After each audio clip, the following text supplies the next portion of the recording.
On 5 News, an investigation's launched into who paid for work on Boris Johnson's flat.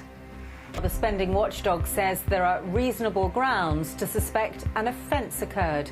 Also, India's official COVID death toll passes 200,000, but it's feared the... Hello and welcome to 5 News. I'm Sian Williams. An official investigation is underway into how the Prime Minister tried to fund his Downing Street flat refurbishment after the Electoral Commission said there were grounds to suspect an offence may have occurred. Boris Johnson's ex-adviser said Tory donors funded it. Today in the Commons, the PM repeated his insistence that he paid the bill personally, but wouldn't say who paid for it initially. He was also called a liar over claims he said he would rather see bodies piled high than order another lockdown. Our political editor, Andy Bell, reports. Live to Downing Street and join Andy now. Andy, why is it so important about where this money came from? Yes, Sean. More horrific images from India as the country records more than 200,000 deaths from coronavirus, and that number is thought to be far higher. International relief is coming in, but people are dying waiting for beds. Oxygen supplies are dangerously low and hospitals are on the brink of collapse. Just a warning, Layla Hayes' report does contain some distressing images. Disasters Emergency Committee is now providing aid to India, and their charities will be sending equipment as well as food and hygiene supplies to the most vulnerable families. If you want to help, you can make a donation through their website or phone line.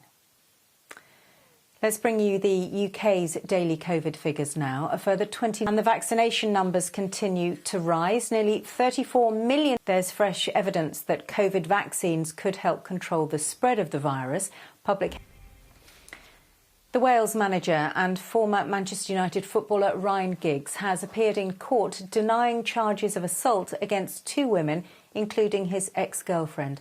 Julian Drucker is outside Manchester Magistrates Court for us. And Julian, talk us through what happened in court today. Coming up on 5 News, Will Hott. Hello, welcome back.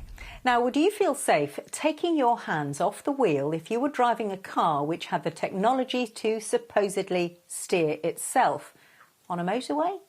Well, that's what could happen later this year. The government says it will allow vehicles with specific technology on motorways, only at very limited speeds, though. The Department for Transport says it'll make roads safer, but as Vincent McAviney reports, it'll take some getting used to. Arlene Foster has resigned as the First Minister of Northern Ireland and as the head of the DUP. She will step down for Arlene Foster. A week tomorrow, the residents of Hartlepool will take to the polls to elect a new MP in a by-election. A Labour stronghold for almost 60 years, it'll be the first electoral skirmish between Boris Johnson and Sir Keir Starmer. So, could the town be repainted from red to blue? Peter Lane went to find out. Well, someone who should be up for an award is former SES soldier Ian Rivers. He's about to embark on an attempt to row more than 3,000 miles across the North Atlantic to raise money for charity. And he won't be using maps, smartphones or satellites to navigate the vast waters. He'll be using the tools of the ancient seafarers, guided by the sun and the stars, as Simon Vigar found out. Well, good luck, Ian. We'll keep in touch with you, find out how you do. Before we go, Danny is here to tell us what's coming up on 5 News tonight. Hi there, Danny. What have you got for us? He's rivalling my hair. That's it for now. Claire Nazir has the weather next. I'll see you again tomorrow at 5. See you then. Thanks for watching. Bye-bye.